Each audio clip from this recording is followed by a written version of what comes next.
नमस्कार मित्रांनो, मी योगेश परब आपल्या सगळ्यांचं स्वागत करतो आपल्या लाडक्या चॅनलवर। आणि आज आम्ही तुम्हाला दाखवणार आहोत हिरव्या चटणीचं म्हणजेच हिरव्या वाटणाचं सुरमईचं तिखलं। तर हे तिखलं अतिशय चविष्ट असं लागतं आणि अतिशय झणझणीत असंही बनतं। तर हे हिरव्या वाटणाचं सुरमईचं तिखलं तुम्ही नक्की करून बघा। ते कसं झालं हे आम्हाला नक्की कळवा। व्हिडिओ आवडला असेल तर व्हिडिओला लाईक करा विसरू नका आणि चॅनलला नक्की सबस्क्राईब करा। ही सुरमई आणली आहे आणि या सुरमईचं ना हिरव्या मिरचीचं म्हणजे चटणी बनवायची आहे। जे आपण नेहमी घालतो लाल मिरची किंवा लाल मसाला घालतो, त्याची मी हिरवी मिरची, धणे, आलं, लसूण आणि खोबरं, कांदा हे सगळं घालून मी याचं चटणी बनवणार आहे सुरमईची। तर ह्याला मी आता काय केलं, बाजारात आणल्यावर जरा मीठ लावून ठेवलं आहे, कारण चटणी काढेपर्यंत जरा वेळ जाणार आहे म्हणून त्याच्यासाठी त्याला मीठ लावून ठेवलं आहे। बघा हे तुकडे आहेत, हे मीठ लावून ठेवले त्याला। नंतर मग चटणी काढून झाली की धुवून नंतर मग हे फोडणीला घालायचे। तर तोपर्यंत मी चटणी काढून घेते, तोपर्यंत ह्याला मीठ लावून आपण हे असेच ठेवून देऊया। सुरमई आपण घेतोय काय करायचं, म्हणजे चांगली दिसती म्हणजे ताट पाहिजे बघा चांगले जे हे, आणि म्हणजे अंगावरची ही म्हणजे हे जे आहे वरचं हे साल जे आहे ही तकतकीत पाहिजे, एकदम मशीन सुकलेली दिसती मग की समजायचं की तो ताजी नाही आहे। मग ताजी आपल्याला हवी त्यासाठी आपण नीट पारखून ती घ्यायची। आणि ही अशी चटणी फ्राय करायसाठी मोठी सुरमई पण चालते, पण जे आपण ही चटणी करतो म्हणजे घट्ट अशी, त्यावेळेला आपल्याला मीडियम आम्ही ही म्हणजे मध्यम घेतलेली आहे, जास्त मोठी पण नाही घेतली आहे, छोटी पण घेतली नाही, तर मीडियम आकारची मी ही सुरमई घेतलेली आहे। बघा ह्या तुकड्यांवर तुम्हाला कळेल, जास्त ही खूप मोठी नाही आहे, सुरमई खूप मोठ्या असतात, मोठ्या सुरमईला चव पण असते, पण आपल्याला हे तिखलं करायचं असल्यामुळे मी ही मध्यम आकारची घेतलेली आहे। आणि सुरमई आपल्याला कळते मऊ, आपण ज्या दाबून वरनं बघतो ते आपल्याला कळतं की ही म्हणजे बाशी आहे की ताजी आहे ती। तर आपण शक्यतो घट्ट असेल अशी सुरमई आपण ती ताजी म्हणून सुरमईचं मी आता हिरव्या मिरचीची चटणी करणार आहे। त्यासाठी मी हा 9-10 मिरच्या, छोट्या आहेत मिरच्या बघा, अशा 10 मिरच्या घेतल्या हिरव्या। नंतर अर्धा कांदा घेतला आहे कापून, थोडीशी कोथिंबीर आहे आणि ह्या लिंबा एवढी चिंच घेतली आहे। नंतर हे 5-6 लसणीच्या पाकळ्या घेतल्या, हे थोडंसं 1 इंच आलं मी बारीक कापून घेतलं आहे। आणि हा पाऊण नारळ घेतला आहे, किसून घेतला आहे। आणि आता थोडीशी याच्यातून मी हळद पूड घालते, आणखी धणे थोडेसे घालणार आहे। की आपलं हे वाटप सगळं मिक्सरला मी लावून घेणार आहे। बघा 1 चमचाभर मी धणे घालणार, कोथिंबीर घातली पण धण्याचा वेगळा एक सुवास येतो म्हणून धणे घालणार आहे, अख्खे धणे हे। आणि हे सगळं वाटप मी आता धणे हे जरा पाण्यामध्ये धुवून घेते, कारण असेच असतात ते, हे धुवायचे अशाने। आता हे मिक्सरला सगळं वाटप मी मिक्सरला बारीक करणार आहे। आणि नंतर फोडणीसाठी बघा अर्धा कांदा मी बारीक चिरून घेतला आहे, ह्या 7 लसणीच्या पाकळ्या ह्या मी ठेचून घेणार आहे। आणि हा कढीपत्ता फोडणीला घालण्यासाठी। तर पहिल्यांदा मी सगळं हे वाटप आहे मी मिक्सरला लावून घेते।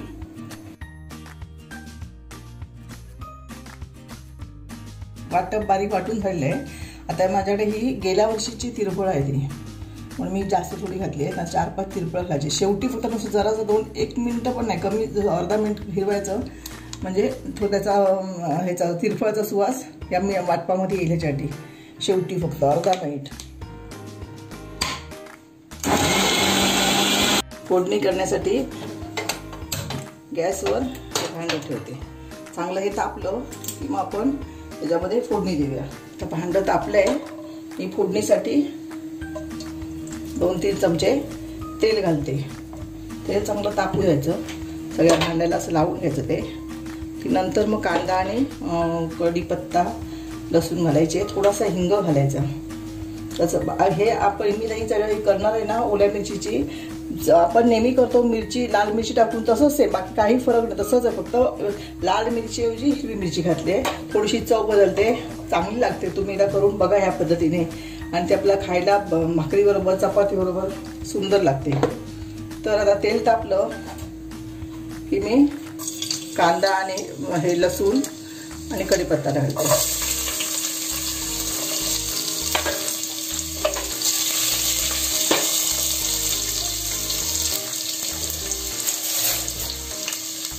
चांगला पण तेलावर हे कांदा लसूण भाजून घ्यायची, लसणीचा वास सगळा मोडेपर्यंत चांगली भाजून घ्यायची।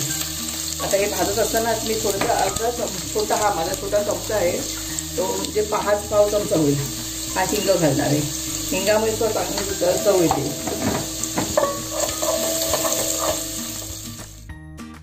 चटणी आपल्याला घट्ट पातळ हवी त्याप्रमाणे आपण काय करायचं आहे, याच्यामध्ये पाणी घालून घ्यायचं आहे आणि मिक्सर धुवून पण थोडंसं नंतर पाणी घालायचं आहे. आता इकडे आपली हे भाजलेला आहे कांदा वगैरे. आता मी हे सगळं मिश्रण आणि चांगलं म्हणजे धुवून घ्यायचं. हे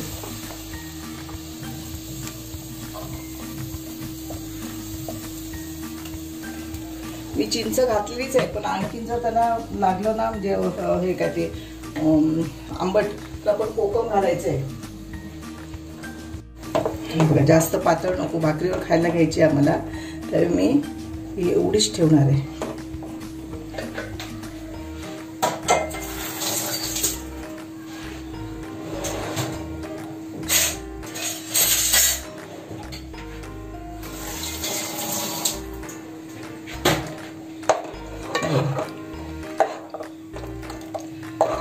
तुम्हाला भातावर खायची असेल तर त्याच्यापेक्षा जरा पातळ करा. आता हे एवढीच हे करणार आहे आणि थोडं माशांना मीठ लावून ठेवलं आहे, त्यामुळे थोडंसंच मीठ आधी घालणार आहे आणि नंतर मग मासे घातल्यानंतर चव बघून हवं तर मीठ घालणार आहे. तो पण त्याला चांगली उकळी येऊ द्यायची. उकळी येईपर्यंत मी माशांना मीठ लावून ठेवलं आहे ना, ते मासे मी धुवून घेते. हे बघा, चांगलं मीठ लागायला पाहिजे म्हणून चांगलं ढवळून घ्यायचं. कोकम आपण आणि मीठ नंतर शेवटी बघायचं. तर मी त्याच्यावरती झाकण ठेवून देते. मी आता झाकण ठेवून हे चांगलं रटमटून शिजेपर्यंत ह्याची वाट बघते. तोपर्यंत मासे धुवून घेणार आहे.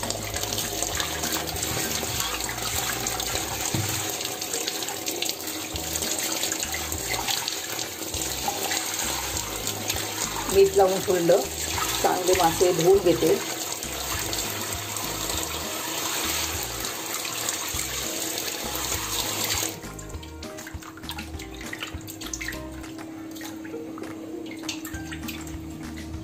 बघा 5 मिनिटं झाली आहेत. चटणी चांगली रटमटून शिजते बघा, त्याचा चांगला सुवास येतोय.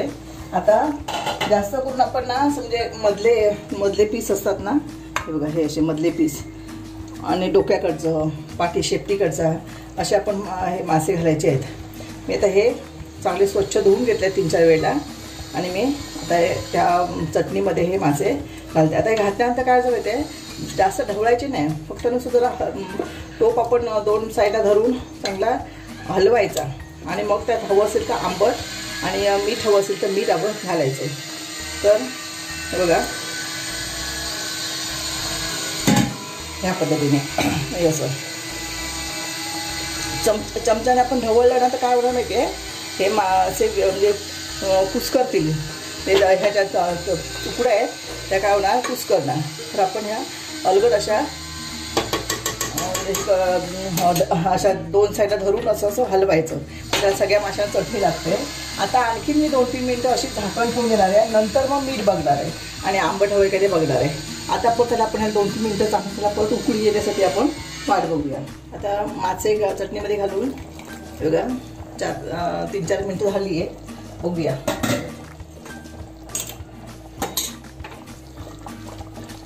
या पद्धतीने हलवायचं म्हणजे मासे आपल्या त्या तुकड्या असतात त्या कुस्करणार नाहीत अशा पद्धतीने. तर जरासं मी चव बघते ह्याची, मीठ आंबट लागलंय का. चव बघितली जरासं मीठ कमी आहे तर मीठ घालते, कारण मीठ नसेल तर म्हणजे मासे चवीला लागत नाहीत. त्यामुळे मी हे मीठ घातले आणि थोडंसं आंबट होण्यासाठी आणखीन 4-5 कोकमं घालणार आहे.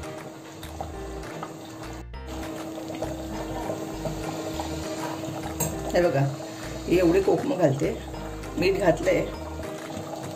मासे हे आंबटकट असले ना तर छान लागतात. म्हणून आता परत मी याला मीठ घातल्यामुळे जरा परत त्याला मी हलवते आणि गॅस बंद करते, कारण हे मासे शिजायला जास्त वेळ लागत नाही. 4 मिनटं झाली त्यामुळे शिजले असणार आणि वाफेवर झाकण ठेवल्यावर वाफेवर ते आणखीन शिजतील चांगले.